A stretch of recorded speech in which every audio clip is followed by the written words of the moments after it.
New day, new goals, let's own it. And in this episode, we're getting into how to become a serial entrepreneur. You know, I've interviewed a lot of people, but not everybody can truly earn the title of a serial entrepreneur. And I relate to this person so much. I mean, not only has he been ranked under Forbes 30 Under 30 list, he's also been known as Black Enterprise Social Influencer of the Year. He's ranked one of the top 100 most influential African Americans of our time. He is somebody that genuinely is out there building his community up. And it wasn't easy. We're gonna talk about how he overcame being truly homeless growing up, broken down, to now becoming this unbelievable serial entrepreneur. So we're gonna get into it and find out how did it all happen and how do you become a serial entrepreneur? The untold story of none other than Everette Taylor.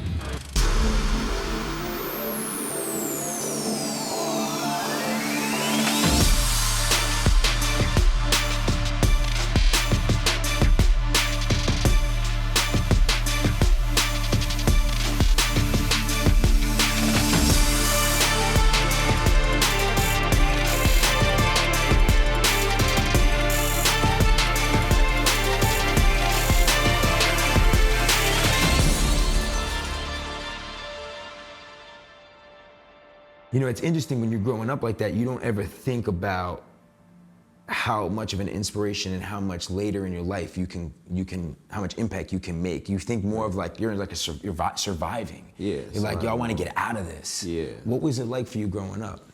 Yeah, and so I think what's so interesting about growing up where I grew up, and I'm pretty sure, you know, a lot of you guys are dealing with the same things currently, is you're in this bubble, right? You're in this bubble where you don't even think, like you have this idea, everyone's talking about, I wanna get out, but no one's actually doing it, right? And you just see a lot of people just live in this same circle of life, right? Where it's like, you know, get out of high school, go into gangs, end up in jail, shot and killed, over and over. Girls get out of high school or having to drop out of high school because of pregnancy or whatever. People working dead-end jobs, you know, all these, you know, single parent homes, like that's just all you see, but you don't really have anyone, unless you're especially, you know, one of the things that we don't talk about, you could probably talk a little bit to, you know, being from Jersey, is like, you have New York City, right? Whereas like, you have like the Jay-Z's of the world and all these people that you can look to in that city that have like, man, he came out of Marcy Projects, I can do it too. But when you're from like, say a Newark or a Richmond, it's like, who do we have?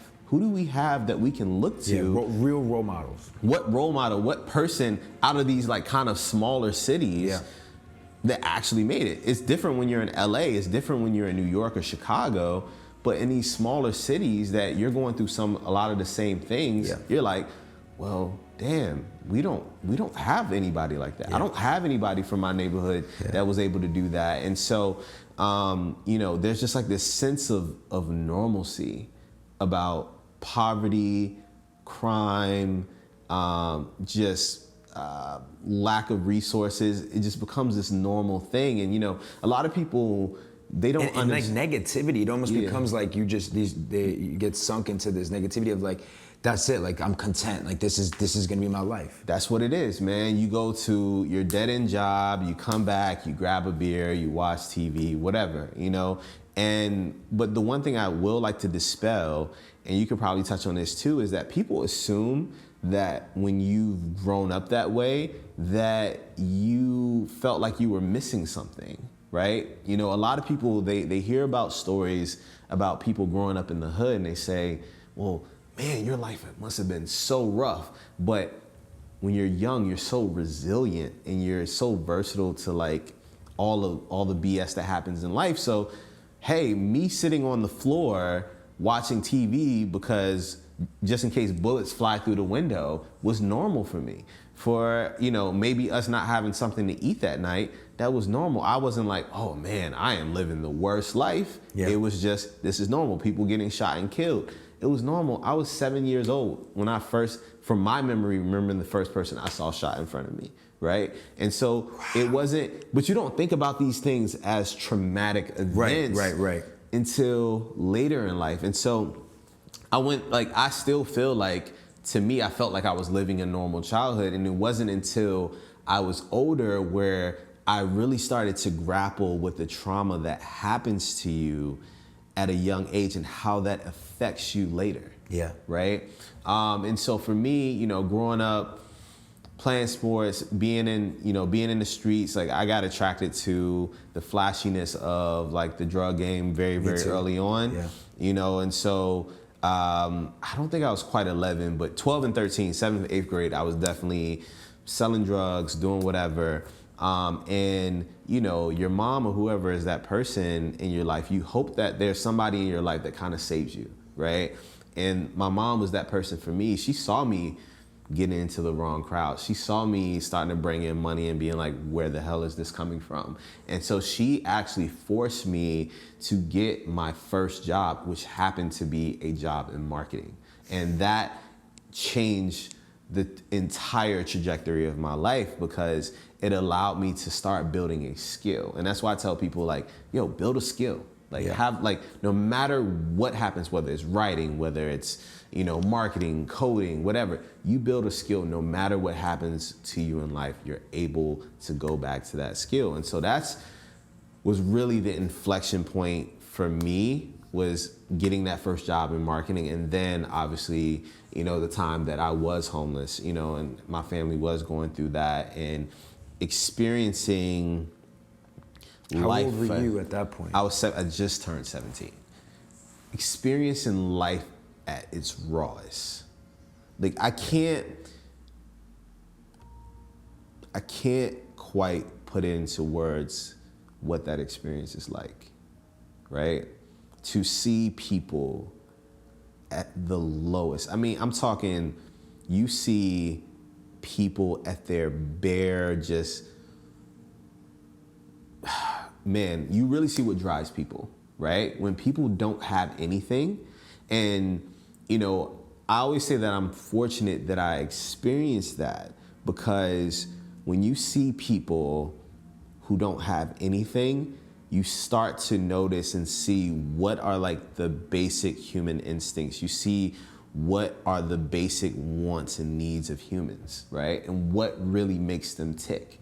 And that's all marketing is, right? Outside of the data and the growth hacks and all that stuff, PR is really understanding consumer psychology. Yeah, psychology. Yeah. Right?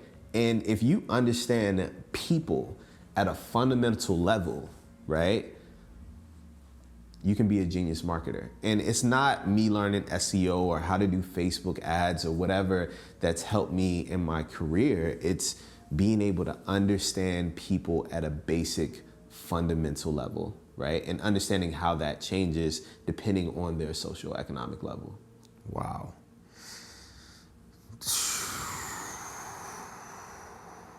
Man, what was it for you that like shifted, that made you really realize that like, okay, I got to take my destiny into my own hands? Right. So being homeless, I had so many different experiences being homeless, right?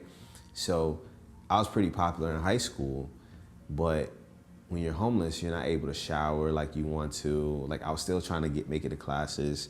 You know, I went from being the cool kid with the cool kicks, with the fresh cut, to being the smelly guy, the guy without, you know, and you really learn how people change, or the people that truly rock with you. Like I was speaking at St. John's earlier today, and I was like, the people that you think really support you, rock with you, aren't gonna be there when times really, really, really hit rock bottom. So it was my first time learning at a very young age. Some of us don't learn this really until adulthood.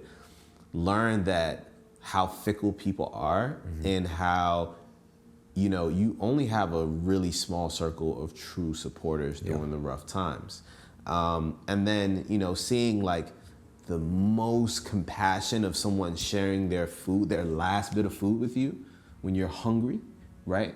To, I was living outside of like a broken down car, to someone busting the windows in the car. So I kept all of my belongings in this car, and having somebody bust the windows in that car in the middle of winter to steal the stuff, like steal my stuff. That's all I had.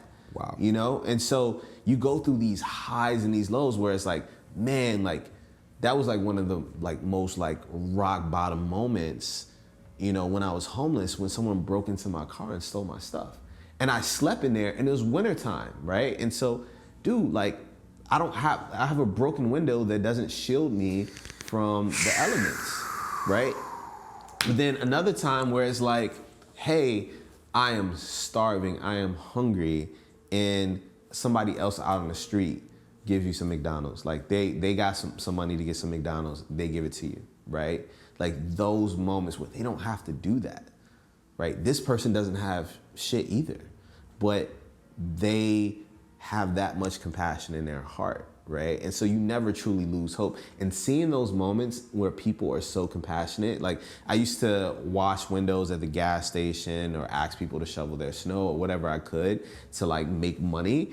And you know, those days where you do that and someone gives you $20 to wash your windows. And that is just like, bro, this is dope, right? You know what I mean? Like I can do this, I can take this, or you made enough money where you can stay in a motel for a night and you're staying in like a motel that's $39 a night, but you're in a bed and you're so grateful and you're like, there's only 15 TV channels in here and it smells like cigarettes, but man, like I am so grateful. And you're safe. I'm safe in that moment. And those moments is what kept me going. Those moments and those acts of human decency made me continue to believe like these things are happening for a reason. These things are happening to keep my spirits uplifted. A lot of you think you have real problems, but you haven't lived that kind of life. And if you have, then there's no excuse for why you can't change your life like Everette has, you know? And seriously start to put yourself in the right positions to actually master a craft, go out there, be resourceful, and start to actually build yourself up as an entrepreneur. Bet on yourself. So let's get to it because I want to know, how did Everette go from homeless to now being a co-founder and having ventures in Growth Hackers, Millicents, Pop Social, Skirt, and now his new company, Art Noir? So what's next for you? Like, when was that moment of like first triumph of like, yo, I broke out of this? Right. So I think it's, you know, I preach about, you know, you have like conscious creators, right? Mm-hmm. And like I preach about like living intentionally, like knowing what your goal is, right? And then making sure you're taking the steps to accomplish that goal, right? Mm-hmm. And so I knew for an application, for a college application was $50, right? I knew it was $50. So over the course of 3 months, I'll put money away. It'd be like, okay, I got a few dollars today. Either I can get, you know, 2 burgers and fries, or I can just get this burger and fries from McDonald's, and then that's it, and I can put this dollar away. So I put money away over 2 months, and I had enough to pay for my SAT. This is why I'm homeless, B. Like, pay for my SAT and pay for 1 college application. Wow. 1 college app.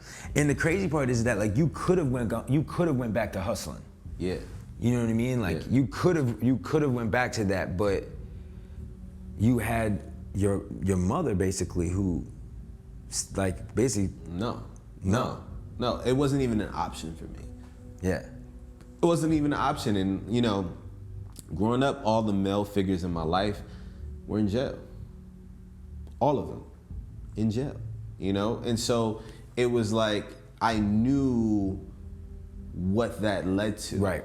You know, and you see some entrepreneurs right now too, sometimes they're doing things, not even illegal things, but they're working with things that aren't very long term. It's right. like you're investing in so much that it's just a very short-sighted business. Yeah. Right? And you know, I knew that about being in the streets. It just really wasn't an option for me, you know. Yeah. But so you always still had, like, no matter what, even in those like hardest, darkest moments, like it's unbelievable to me how much you still had a vision of where you were going. Like you knew, like, okay, I'm still gonna take these steps because I know I'm gonna get out of this situation. Yeah. I'm gonna get this college degree. I'm gonna figure this out. Yeah, you know, it's gonna happen, right? And so, you know, for me, I was able to take my SATs. I remember the day I took my SATs. Like, I took 3 buses. I probably hadn't showered in a couple days. Like, I looked awful. Like, I remember the person coming in, it was like, sir, like, are you in the right place? Can I help you? And I'm like, no, I'm here to take the SAT, right? So I take the SAT, and when I tell you that moment of just focus and just I hate taking tests, right? Yeah, me too. I hate taking tests, but bro, I literally treated that like it was like game 7 of the finals. Like, that was my moment, right? Wow. You know what I mean? And so when you get that big damn package, because you hear about the big package, right? It's like, when you get the big package, you got in, right? So it's like just that moment of just being hype and just knowing and like saying F it to all the counselors who told you like, yo, apply to community colleges, don't try this 4-year university thing, or like, you should probably try to go for like a safer school if you're only gonna, like, that was just like a moment of validation for me. And I was even more like, that is what catapulted me like, yo, I really gotta get out of this situation because I'm a Virginia Tech. Like, you knew, like, I'm meant for more. This is my sign. Like, I gotta do it. Were you a man of faith for God? Like, did you feel like Absolutely. And like, for me, it's like, I'm praying every night, you know what I mean? I'm even during my lowest moments, but that moment, it was like, it's crazy how everything shifted and things started changing, good things started to happen, and I was able to get out of that situation. Yeah. So my freshman year of college, I started working for United Way as a marketing coordinator for the whole Southwest region of Virginia, right? And so I used that money to help pay off for college. And so after my first year, got to leave, right? And so, pretty interesting story of me leaving college and coming back home and wanting to work in tech, right? And so LinkedIn was all the rage, right? And so I created LinkedIn and I'm applying to all these companies for marketing roles, tech companies, regular companies, whatever. No one's getting back to me. And the natural marketer in me is like, yo, let me A/B test this, right? Like, I'm going to test this out. So I create a fake LinkedIn profile. I forgot what the guy's name, maybe like Billy or some shit like that. But, and I put it with like the most vanilla white guy that you like literally, straight and narrow white guy that I could, right? And send it out to 10 test companies that I really wanted. Same resume. Now, I switched a few things around. I'm not gonna say it was like the same, but I switched a few things around, right? Essentially same experience resume, right? 7 out of those 10 companies responded back to him, to the fake LinkedIn. With a white guy. Crazy. And the amount of anger and frustration that I had in that moment was just, it was unbelievable. Because over the span of, I think it was like maybe 2 to 3 weeks, I got those 7 responses. After a couple months of nothing and me working minimum wage at Joann Fabrics, right? You know what I'm saying? So it was like, damn. And to go from a point of, man, you in college, you're the man, you're popular, to going back home working for minimum wage and people leaving you for dead, and like, my girl dumped me, like everything. It was just bad. Like, it was just a really, really, really tough time. And you like, you found a calling, like you're passionate about marketing, like marketing, you have the resilience, like you have the ability, you built up you were already built up a little bit of a resume working with United Way, working with these other companies. Yeah. But it's like a racial thing. It's a racial thing, and it sucks. It sucks that, that happens. And so I got so frustrated, and I was like, you know what?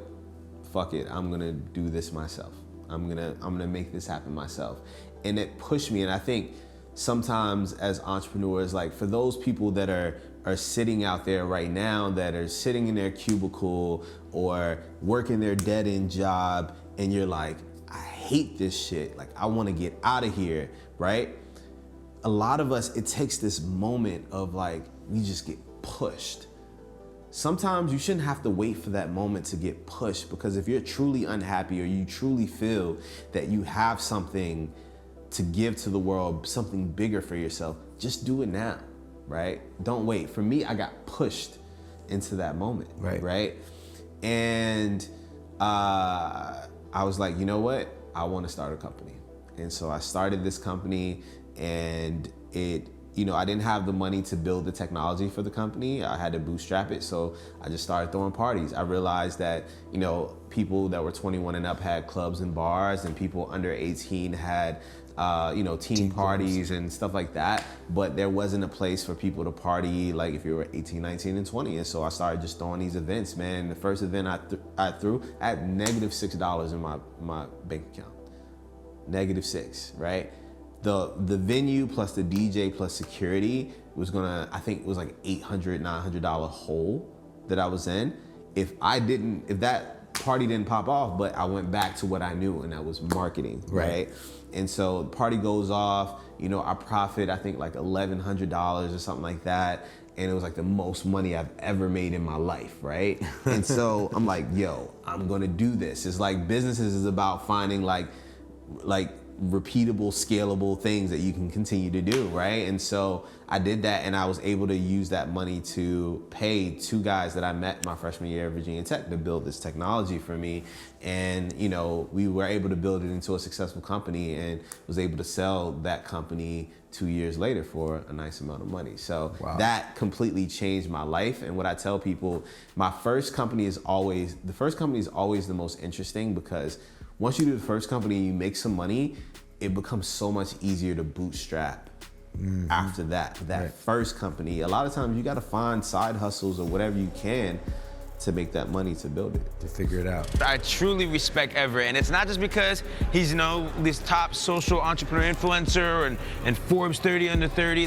No, it's because he's truly earned it. I mean, he really overcame being homeless. Some of y'all are complaining when you haven't really been through what a lot of other entrepreneurs have been through, where it's like they were dead ass broke. Or maybe you're in that position now, but it doesn't mean that you can't change your life right now. You have a choice, just like Everette had a choice to be resourceful, to go out there. He started with just throwing some parties, being resourceful, and then turn it into an empire, becoming a real serial entrepreneur. And I take that seriously, because a lot of y'all think you're serial entrepreneurs and you're not. What were some key lessons that you learned for the entrepreneurs out there that are on their first startup currently right now, that you would give them advice? Because not everybody gets to an exit on their first startup too. A lot of us, including myself, go through some early on failure first before they're able to get to that first kind of exit. What were some key tips that you think you learned if you were to do it over again? So the first thing is just what we got acquired for. At the time, it felt like a lot of money. When you see anything over $1 million, you're 21 years old and you're just like, what the fuck? This is crazy, right?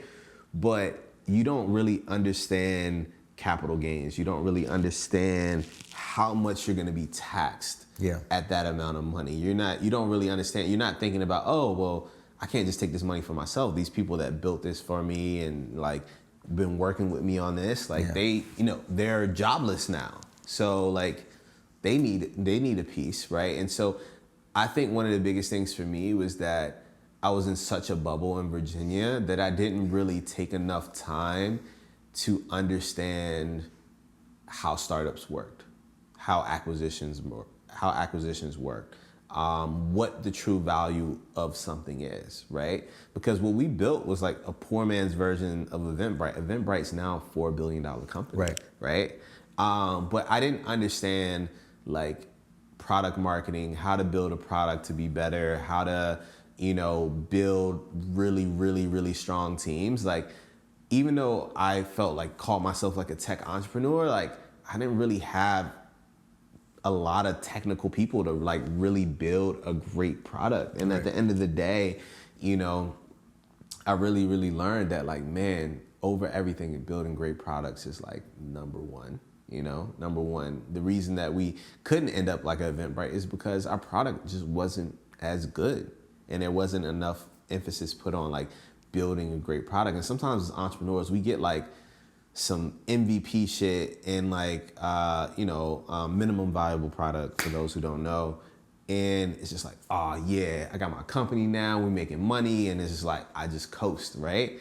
And it's no, you gotta keep iterating and keep building, keep moving. And like, I didn't understand that psychology behind building a company. To finances, bro. Like, financially, I didn't understand it, like accounting. I didn't understand taxes. I remember our first year, I was like, wait, we owe how much in taxes? And I actually took a loss.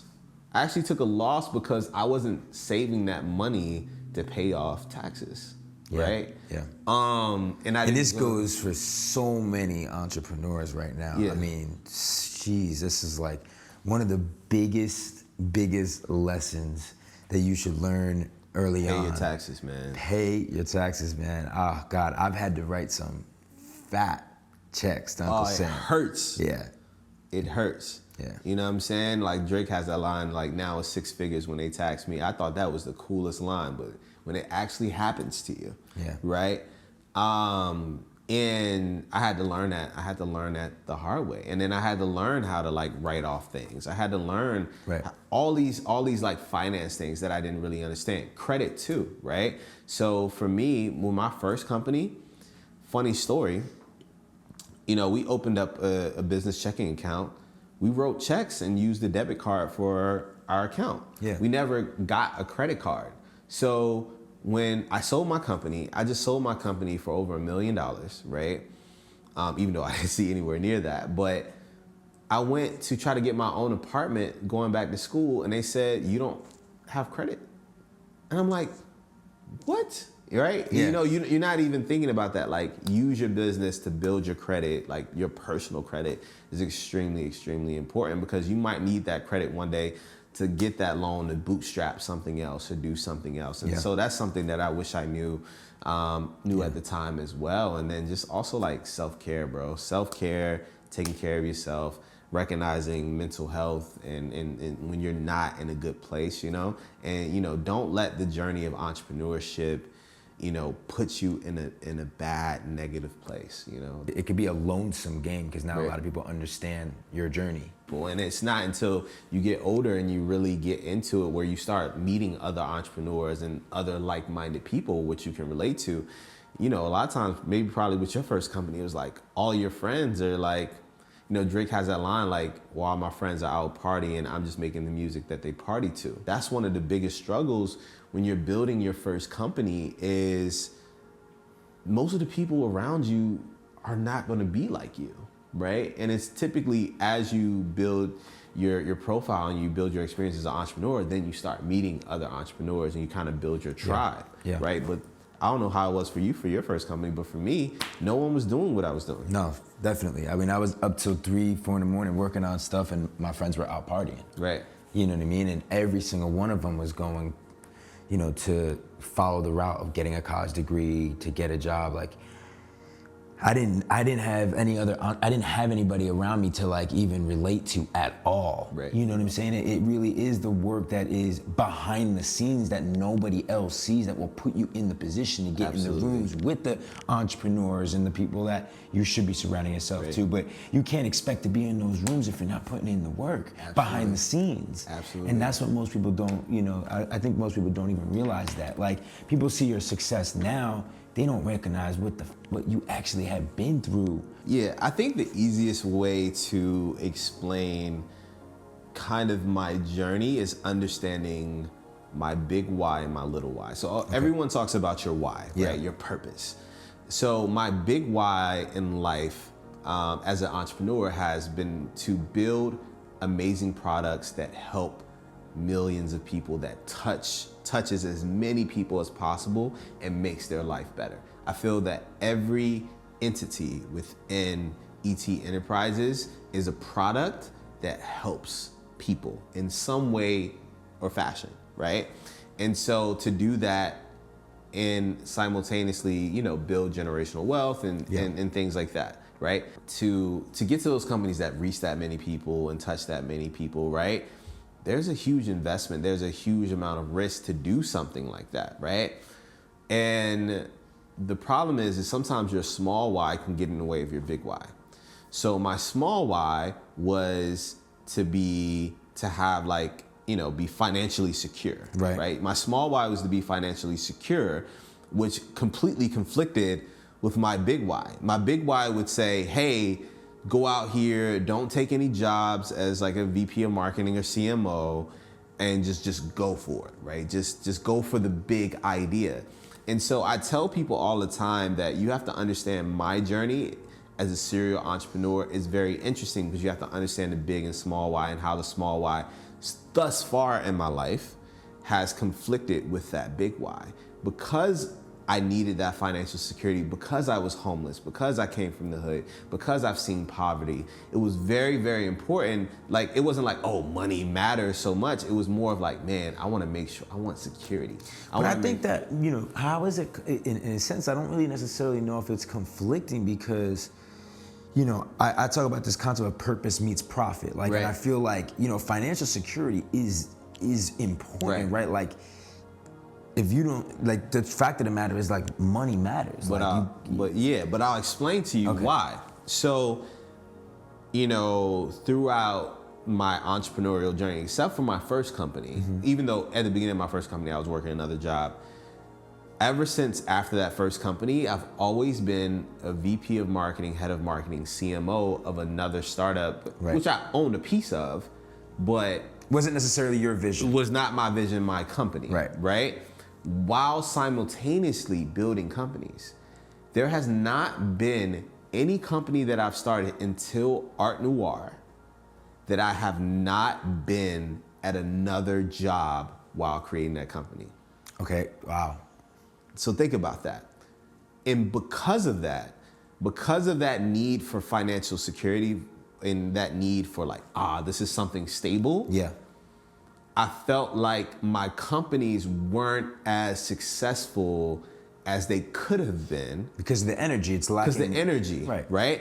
So when Skirt got acquired and I left Skirt, right? And over this past year of 2018, my companies, in terms of growth, have skyrocketed. Because it's for the first time in my life, I said, I am not gonna be CMO of a company. I'm not gonna be VP of marketing of a company.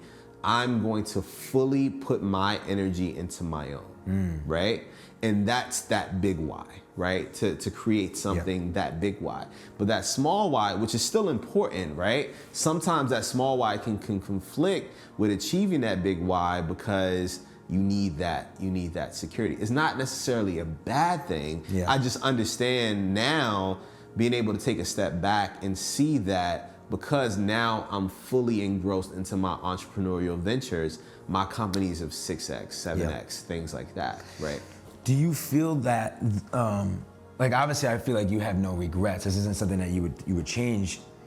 It's like, but I also feel like a lot of entrepreneurs should go through a similar journey of maybe working for another startup or being a part of another company. Because I feel like, although it also that small why brought you that financial security that you were looking for, it also, I mean, the expertise that the wisdom that you must have must have gained from working with all these other companies and seeing them grow and seeing what works. It's and like extra capital to bootstrap. Right. So I don't take that away, but for people to truly understand my journey, they have to first see that I needed that stability. Like I needed to help out back home. I needed that. So some of these people who come from privilege where they can just be like, hey, mommy and daddy's gonna take care of everything. And so I can just go and launch this big idea, right? Like Evan Spiegel from Snapchat, brilliant guy, but he could just drop out of college and just do that. I couldn't do that. And so that's why my journey is so different in terms of the companies that I've started and the things that I've done, because I've been very, very calculated in starting companies which I know are gonna, like, you don't know a company's gonna be a win, but there's a difference between starting a marketing firm, right? Which you've already built like a profile of being a great marketer and you know you got clients waiting for you, and saying, hey guys, I got this idea. What if we put regular people in cars and allow them to pick up people, right? Like that's crazy, right? Like that's a grandiose idea that may or may not work, right? And so I think there's a difference between the entrepreneurs that are starting like the consulting firms and things like that, where it's like, okay, this is it's not easy, but you kind of know like, hey, I get clients, I get money, I can live. But that thing where it's like, hey, we're gonna start Twitter in 2006. We don't know what the hell this is, right? We don't know how to monetize it at all. We're just gonna put it out into the world. Yeah. I like the fact that, I like your model though, in the sense of like creating some financial security, but not losing sight of the big why, the big idea. Right. Of, I think that to me is, is a replicable model that people can look at as a role model. Right. For you as a role model, and saying like, it may not be for everybody, yeah. but I think that there's like a real lesson to be learned there. Yeah. That has gotten you to the ability of gaining that wisdom, giving you the ability to be bootstrapped. Yeah. And now go and go after the big ideas. Yeah, and like I tell people all the time, I'm 29 years old. This is a marathon. It's not a sprint. Like, right. Even though I've done all these things thus far in my career, man, because I started working at 14, so it's been like 15 years. And so it just feels like such long time, but it's like, dude, I got another 60, 70 years in this thing, Yeah. And so it's like, what does that look like, right? This is so early. And so I used to get down on myself on being like, man, why haven't you created your Snapchat, your Uber, or whatever?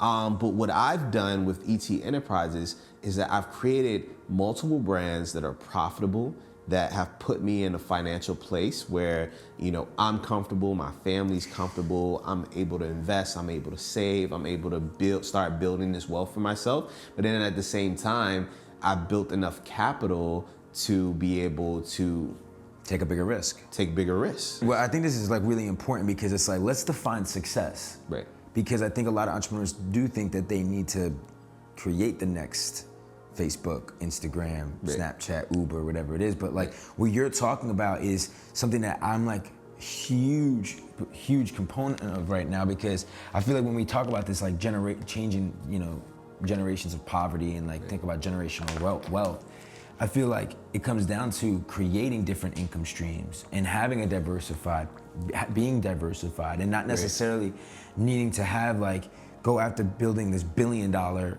company one day. Like, of course, you should be in a position where you can take big risk like that. Right. But what you've created, I feel like, is real success, and what should be, it should be talked about more. Right. Where it's like, you can be extremely successful building some companies that are doing 2-3 million in revenue, 4-5 million in revenue. Have a couple that are maybe doing 5 to 10 million in revenue, but like having a diverse portfolio of successful. sustainable, profitable companies. You know what I mean? That are all bringing in different income streams. What's so crazy is like, so you do a startup, right? And like what Uber was started in 2008, 2009. So it's been about a 10-year, and they still haven't IPO. They haven't gotten to that point of like the big payday, right? So for me, instead of going for the Uber IPO, essentially what I've done is create these companies that are profitable. I can pay myself salaries. I can give myself bonuses. And what people don't understand is that, say you have 4 or 5 companies or 4 or 5 income streams, and like each one on average, you're maybe making $250,000 a year in salary. So for this company, I can pay myself $250. This company, I can pay myself $250. And then before you know it, it's like, holy crap, I'm giving myself a $2 million salary a year. And I 100% own my companies and like these things. And you don't realize that as you're doing it. And because of the success of my companies, now I can, do XYZ. I can go do a speaking engagement and make $20,000 a pop and things like that. And wait a minute, now because of the success of my companies and these additional income streams, I'm actually making $3 million a year, right? I'm advising people, and then I'm $4 million, And then you're like, wait a minute, I'm averaging $4 million a year over these, say, 5 years. I just made $20 million, where you have entrepreneurs who are like raising all this money and like hoping that they get an exit to even see anywhere near that type of money. Right. And so it's just a different hustle. What would you say is like your expertise within marketing?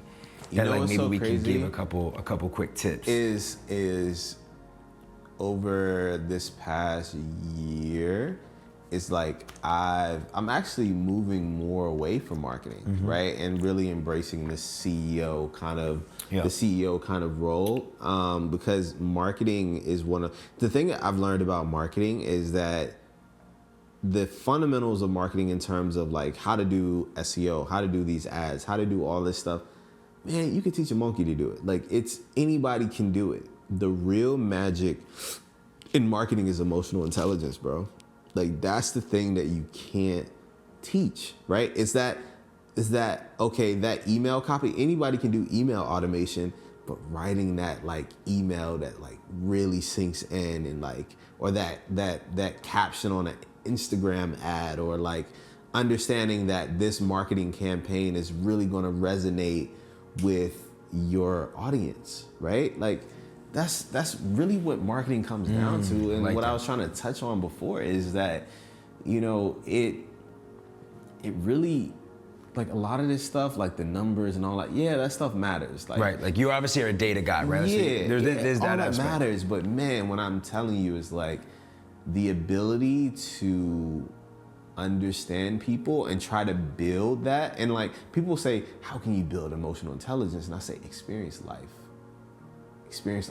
travel, go outside of your friend groups, to the typical friends that are people you hang out. You ain't got no black friends, what the hell you doing? You know what I mean? Yeah. Like, you know, black people move culture, right? Yeah. And so if you're trying to be an ultimate marketer and people of color are moving culture, what are you doing, right? Yeah. And so I tell people all the time, like, all these things can be self-taught, but emotional intelligence is one of those things where you have to experience, like, you have to travel, you have to meet different types of people, you have to try to understand people that are not like you. Yeah. Like, if you aren't a Trump supporter, like, holy shit, there's a lot of people that support Trump. You probably should want to understand the psyche of these people, right? Whether you agree with it or not. And so I tell people all the time, probably my biggest marketing tip is like, work on your emotional intelligence and understanding of people.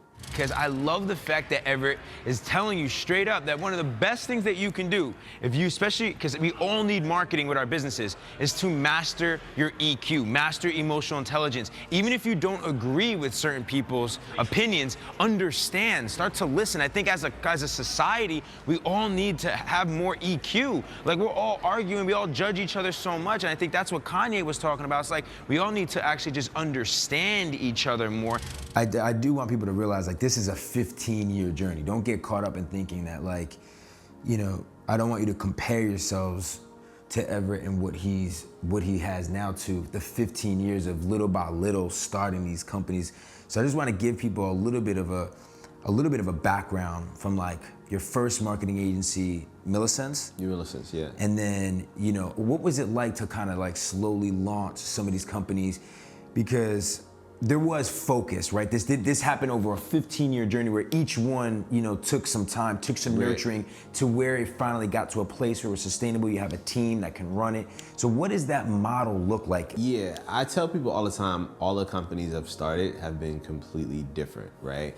So I already told you how the first company came about. The second company, which was Growth Hackers, which was actually venture-backed, you know, I had couple other people that I started that with. And I don't really want to talk too much about that because that's just like a completely different, when you're talking about venture capital and things like that, it's just a completely different journey. And it wasn't my idea. I was like, Sean Ellis was Gladys Knight and I was one of the pips, right? Like, and so I'm very proud of that company, but it wasn't my initial idea. You know, I was able to come along kind of for that ride, right?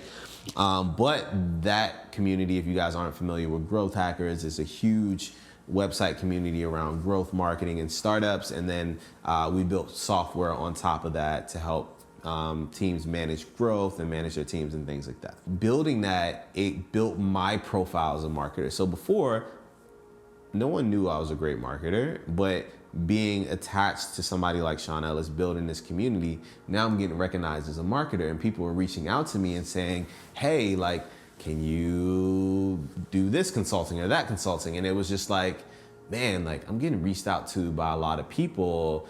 I probably should start like an LLC around this, right? Like just a marketing firm around it. So the way my third company started, it was just like, okay, well, I'm already doing consulting already. I'm just gonna put it under LLC. And then it started to get a little out of control. And it was like, oh man, like, I got this other contract for $10,000. I don't have any time for it, but I don't want to miss out on 10,000.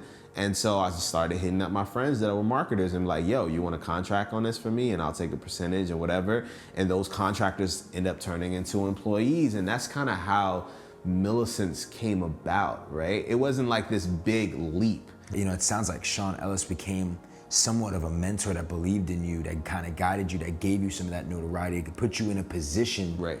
And then you were able to then leverage that to go and start your first marketing agency. And I feel like a huge lesson there, and this is because like that happened to me too, is like if you can find a mentor that you can learn from, that you can attach yourself to, bring value to them, learn from that. Like I really genuinely feel that can help put you in a huge position. Like that for sure, in my opinion, is such a huge catalyst that was for my career. And I think where the success leaves breadcrumbs.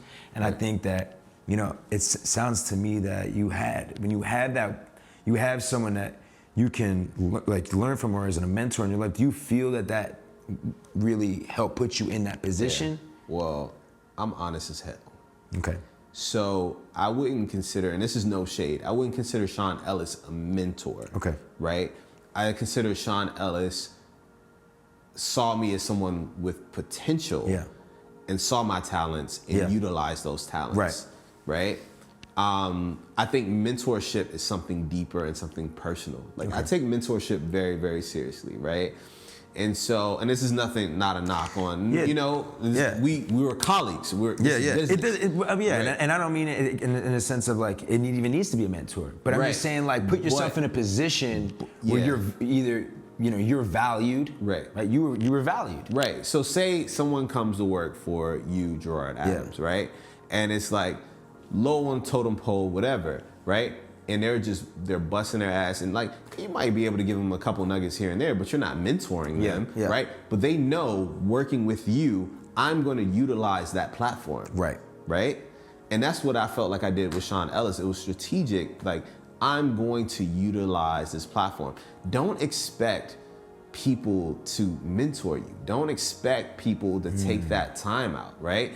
Prove value to that person, right? Prove value to them. And then when you leverage and utilize their platform or their reputation, they can't say shit. Right? You earned it. You earned it, right? You earned it. And so I think that was very, very powerful. I'm so thankful for the opportunity, but I went in there and I fucking killed it.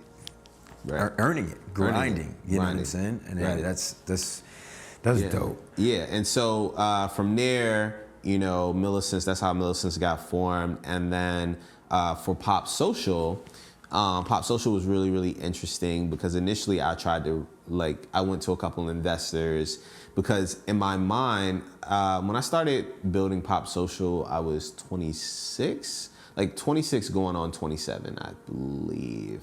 And this all gets washed around. But when I started building Pop Social, I still kind of had this fascination with like raising capital. Like it was like, I realized, and it's this weird thing in like Silicon Valley and tech, is like the people that bootstrap and like build successful, profitable companies, they don't get the same recognition as unless you get that acquisition, right? And then people are like, oh, wow, that's crazy. But, you know, someone raising $10 million gets way more attention than someone who's profitable and made $10 million, right? And so for me as someone who was like trying to build my brand and things like that, I was like, maybe I should just go out there and raise like a couple mil and just to do it, right? But then I soon realized it's like, man, like you could just bootstrap this on your own. Pay the employees out of your pocket. Own the company. Own the company. And I knew what Pop Social. Build a profitable company. Yeah, Pop Social, I realized and this is another lesson for you guys out here.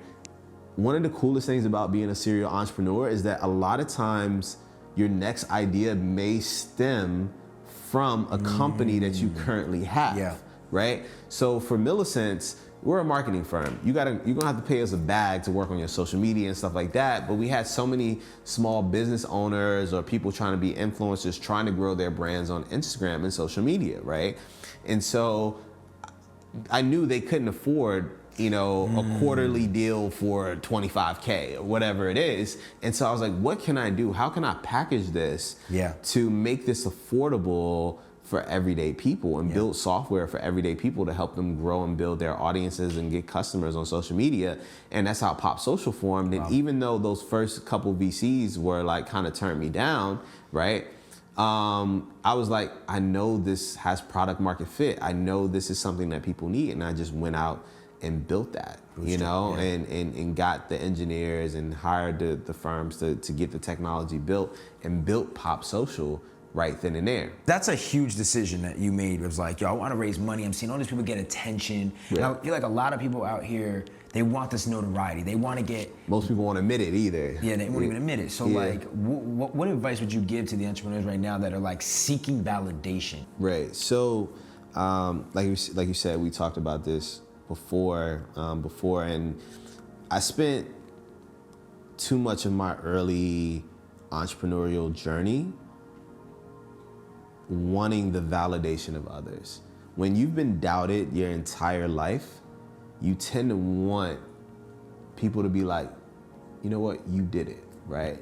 You know, and you see things as like a Forbes 30 under 30, or being on the cover of a magazine, or being able to raise capital as these things, and like you want that validation. And I tell people all the time is that, you know, those things are great, but you should go about it in a different way. Don't want Forbes 30 under 30 or to raise capital because you want people to be like, yo, he's the man, right? That's the wrong thing, needing that validation in that way. But going about all these things like, because Forbes 30 under 30, raising capital, all these things are great things, right? But you should be doing it because it's a strategic business move. It's a strategic move for your personal brand, because you know, hey, I'm on Forbes 30 under 30, price just went up. And so I spent too much time. I tell people all the time, for Forbes 30 under 30, for 2 years, I was like, not obsessed, but I was like, man, like, it'll be fucking dope to get on this list, right? Like hitting people up like, yo, can you submit me, nominate me, things like that, right? And most entrepreneurs, they try to act so fucking cool. They won't admit those things when there's so many entrepreneurs out here right now. There's like, man, can you put in a Forbes 30 under 30 application for me, right? I know you guys are hitting me up right now, right? Yeah. So don't front, like be yourself. Like that shit mattered to me. But you know what's so crazy? When I said F it and like didn't care about it anymore, didn't even try to get myself nominated, that's when it happened.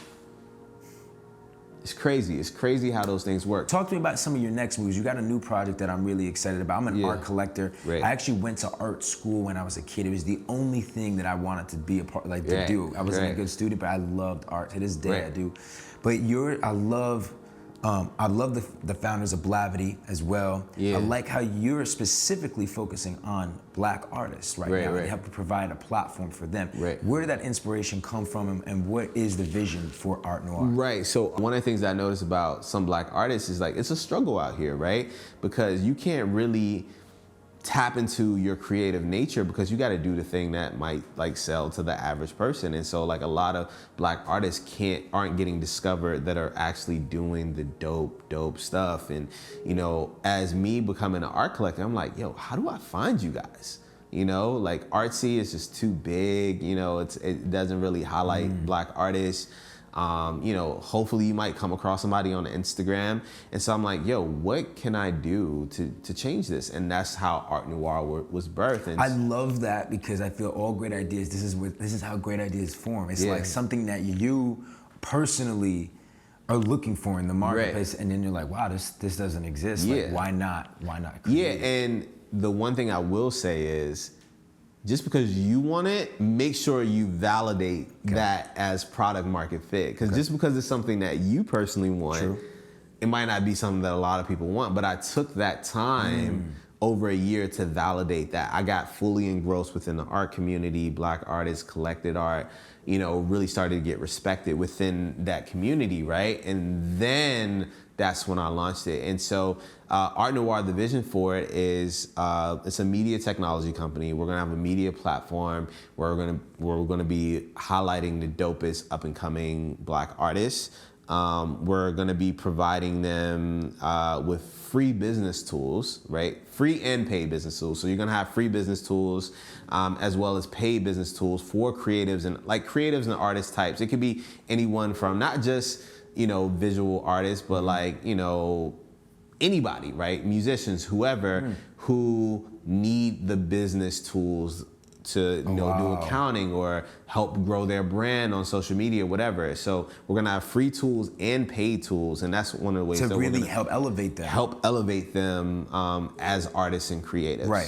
So a lot of artists and creatives I know, it's just like, one, they don't know how to get themselves out there, right. And two, they don't know how to handle their business. That's so true. Handle their business. And so we're trying to do those two things. There's going to be a philanthropic arm where we're going to be giving out scholarships to help artists get their supplies and things like that. We're going to be doing inclusive events to really highlight dope Black artists, because they can kind of get lost in the mix in galleries and other events and things like that. And so I'm really, really excited to make that happen. Dope, Yeah. So we're really excited. I got to get involved with that. I love that, man. I'm super excited about that. And then we're going to have merch. It's going to be a whole crazy thing.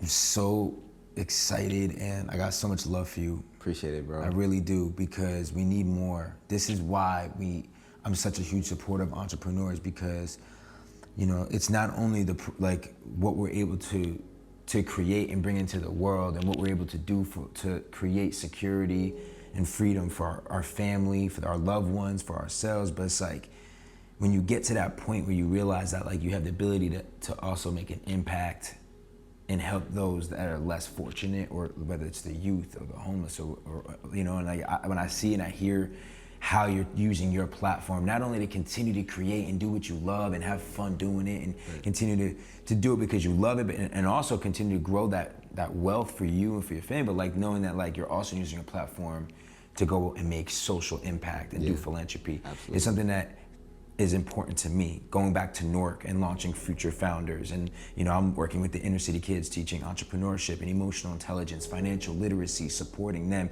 supporting the creatives there. So I know what that's like, and the fulfillment that comes with it. For me to go back there for the past 3 years and build that community out is something that I feel like a lot of people don't really talk about, and I feel like there's this sense of responsibility as entrepreneurs, that when you go through what we've gone through to go through the struggle for the come up, I think there's a sense of responsibility to give back, and absolutely, and especially because a lot of those communities like Newark, like Richmond, we can't forget that they really don't have role models. My high school, the only other person that they asked to come back, the only other successful person is Justin Bieber's photographer. That's it. I'm there's no one else right now that can come back and speak to this school. It was Justin Bieber's photographer. I think it's really important for us to go back and be a representation, especially men of color, to go back and show that you can completely change your circumstances. You don't need to get caught up in the drug game again, getting involved in gangs, putting yourself in a position where you will end up dead or in jail. I think it's important for us to really genuinely go back and be these role models, and I feel like that's what I'm really excited about as far as building a personal brand. Absolutely. Because I feel like when you're a real businessman or woman and you become a serial entrepreneur, you do not need to be doing this. Right? You just don't. Right. You can be behind the scenes, and that's why it's so important to learn these skills and to understand real business, right? Because nobody can take that away from you. Never. You do not need the shine at all. We are not in it for the fame. Yeah. So I think that's the core of what is really important as an entrepreneur. But what's great, what I love now about social media is that it has given us a platform as entrepreneurs to build our personal brands. Absolutely. Which then shows, and I'm talking about the real entrepreneurs can show what we really have gone through, show the journey, and do what we're doing right now, share this so that it can impact the young Hispanic, young kid that's like growing up right now in an inner city, and hopefully will see this video, or the young black kid right now in an inner city out there that may come across this video and be like, whoa, like he's done all of that, like, right. Whoa, like, how have you looked at now yourself as a role model, as a personal brand? Right. Yeah, it's been an interesting journey for me. So you talk about the 15-year journey, right? So I never had a speaking engagement, a article written about me, anything until 2015. For me, it was like getting comfortable with being like looked up to. I'm like, yo, I just want to tweet whatever I want and say whatever I want. And it's been like kind of a weird like transition for me, but man, it's so fulfilling, bro. It's so fulfilling. It's so necessary. It's so needed, and I understand that now. And I'm so grateful for those moments, and they inspire me. I know it's a lot of responsibility, but I take it seriously. And I know that I'm not perfect, and I try to be as vulnerable and humble as possible about that. But I think it's just kind of being more mindful of your influence. Yeah. Mindful of your influence, and understanding that even, there's some days I'm pretty sure you wake up and you're like, man, like I just don't have it today, man. I just don't have it. But it's just like, yo, there's somebody out there that might need that inspiration, might need that story, might need this to really get them going. What's interesting is we're living in a crazy time where you're seeing over these past 3 years, really, because I think 2015, that's when like I feel everyone really started to pop off. Yeah. Like even the Gary Vaynerchuk, he's been doing the YouTube for a long time. But he's so long. Crazy. Right.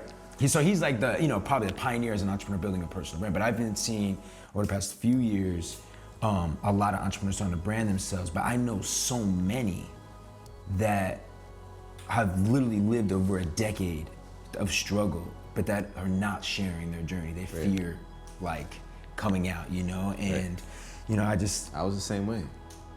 I was the same way for a very, very long time.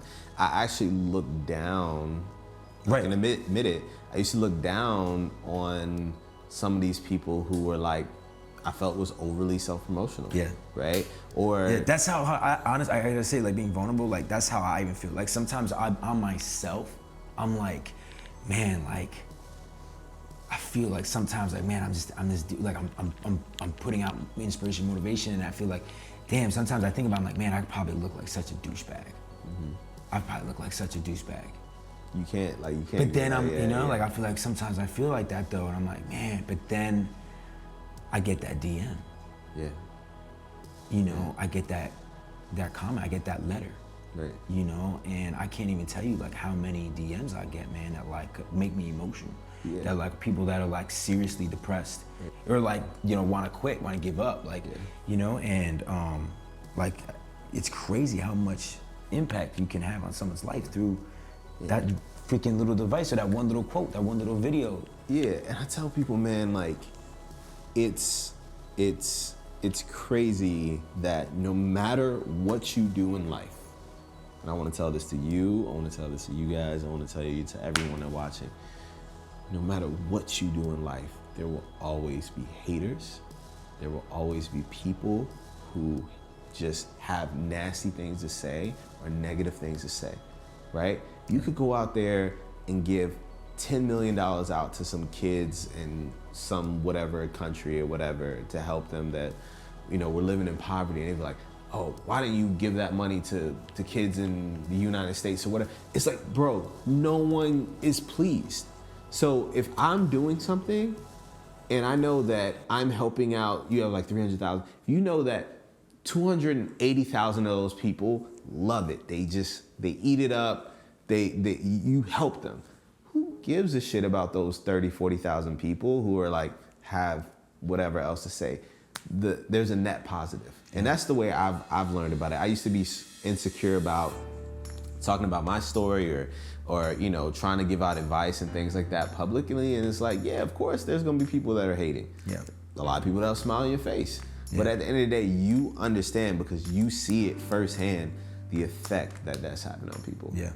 Yeah, the net effect. I love that. So I want you guys to learn from this episode. Start to implement the things in your life for you to learn what it takes to be a real entrepreneur. It starts with that first venture, that first risk. And even if you fail, you keep moving forward. But no matter what, the only way that you genuinely really fail is if you quit. Go all in on you. Bet on yourself, like Everette bet on himself, like I bet on myself. Trust me when I tell you, that's the best investment that you can ever make. And then learn from that. And over time, like I did over 15 years, like Everette has over the past probably 10 years, you start to build a portfolio. You start to learn how to diversify. You start to learn how to build teams to run some of these ventures, and you start to learn the self-awareness of what your craft is. Master that craft. And most importantly, you learn how to create more leaders. You go back to your community like Everette's doing, like I'm doing, Virginia, shout out to Newark.